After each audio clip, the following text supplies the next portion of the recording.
المكتب التعاوني للدعوة والإرشاد وتوعية الجاليات بأبها. الحمد لله رب العالمين والصلاة والسلام على رسوله الكريم أما بعد. محترم اوریدونکو، الله رب العالمین دی امت ته غورواله ورکړی دی او دا امتی خاص کړی دی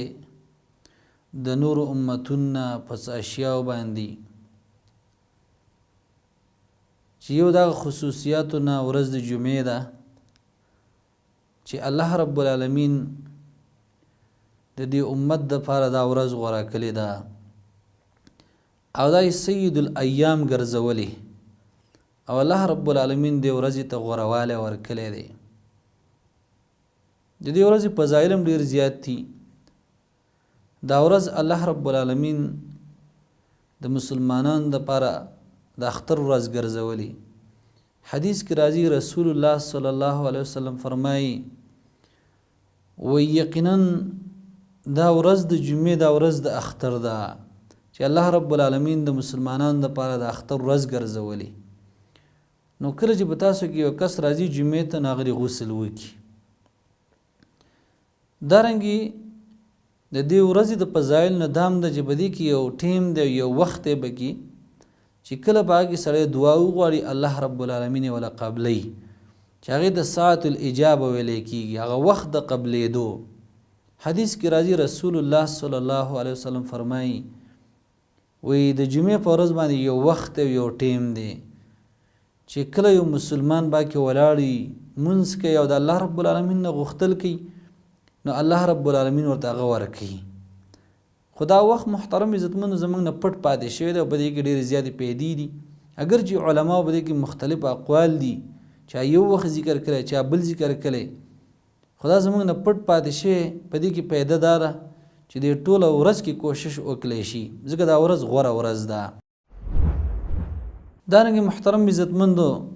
د جمعې ورځې ته الله رب العالمین غورواله ورکړی. حدیث کې راځي نبی صلی الله علیه وسلم فرمایي چې 5 منځونه او دارنګې یو جمعه د بلې جمعې پورې، یو رمضان د بل رمضان پورې دا د ګناهونو کفاره ده. نو ګوره د یوې جمعې نه بلې جمعې پورې زموږ نه به څونه ګناهونه کیږي، لیکن الله رب العالمین د دې د وجې نه زموږ دا ګناهونه معاف کوي. نو چې دا دونه غوره ورځ ده د دې څه آداب دي چې مختصر به ذکر کو او په دې اداو باندې حرص پکار دی او دارنګې عمل پکار دی. داسې نه چې زموږ نه غفلت واقع شي او دا ورځ راځي او دغه شان ځي او موږ ته خبر نیو. نو د دې د آدابو نه دا محترم عزتمندو پر رسول الله صلی الله علیه وسلم باندې درود ویل او خو په کثرت سره، یعنی هر وخت کې په نبی علیه الصلاۃ والسلام باندې درود ویل، خو خصوصا د جمعې په ورځ باندې. حدیث کې راځي رسول الله صلی الله علیه وسلم فرمایي وی غوره ورځ دا ورځ د جمعې ده، په دې کې آدم علیه السلام پیدا شوی او دارنګې په دې کې وفات شوی او په دې کې به نفخه وي. نو تاسو ډیر درود ویئ په ما باندې ځکه ستاسو درود دا ما ته راوړاندې کېږي. او دارنګې بل حدیث کې راځي رسول الله صلی الله علیه وسلم فرمایي وی په ورځ د جمعې باندې او په شپه د جمعې باندې په کثرت سره درود ویئ او چا چې ما باندې یو کار درود وی الله رب العالمین له هغې 10 بدلې ورکوي. نو محترم عزتمنو په دې ورځ باندې درود ویل او دارنګې نور آداب د دې دا دي د جمعې په ورځ باندې غسل کول، خوشبو لګول، دارنګې مسواک استعمالول، مسواک وهل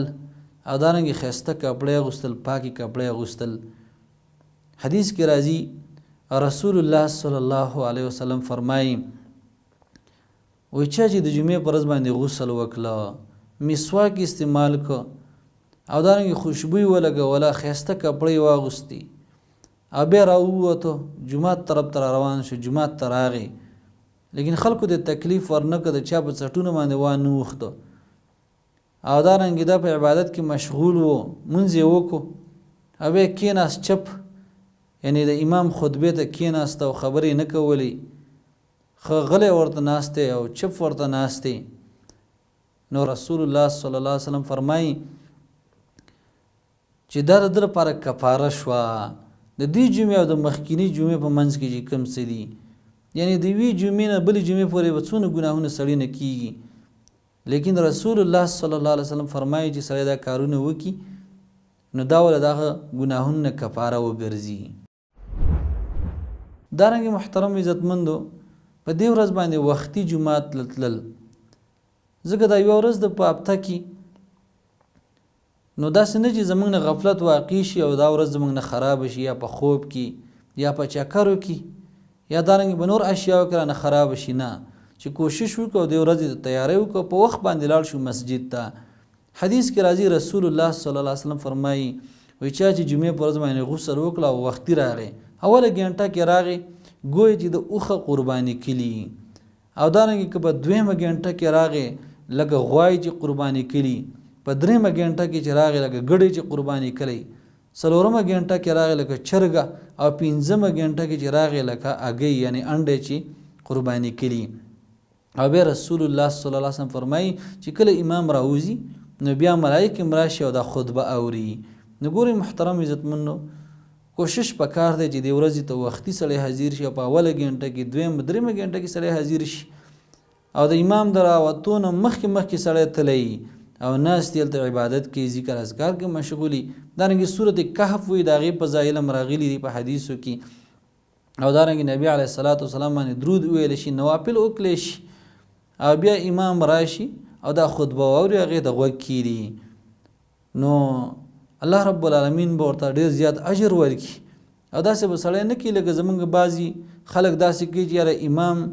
کله خطبه ختموي نو دا زر جومات ته منډې کې ولاړ شي، یا دارنګې چې کله اقامت شروع شي نو دا لاړ شي. نو ګوره دا ورځ څونه غوره ورځ ده او څونه فضایل د دې دي، دا خو زمونږ نه غورهوالی لاړ، د دې ورځې چې کومې پیدې وي هغه زمونږ د لاس نه ووتې. نو دا به نه کوم محترم عزتمنو، اکثر زمونږ دلته ملګري وایي په سعودي عرب کې چې یار دلته موږ په خطبه باندې نه پوهېږو، نه که نه پوهېږې پې لاړ شه کښېنه، په دې نیت باندې لاړ شه، وختي ذکر اذکار کوه، او دارنګه امام چې راوت خطبه وایي هغې د غوږ کې د الله رب العالمین به دله اجر درکړي. نو دا د سړی نه وي چې زه پې نه پوهېږم چې زه په وخت نه ځم، نه د مسجد ته چې په وخت لاړ شي الله رب العالمین دله اجر درکوي، او دارنګه بیا چې دغه خطبې د غوږ کېږدي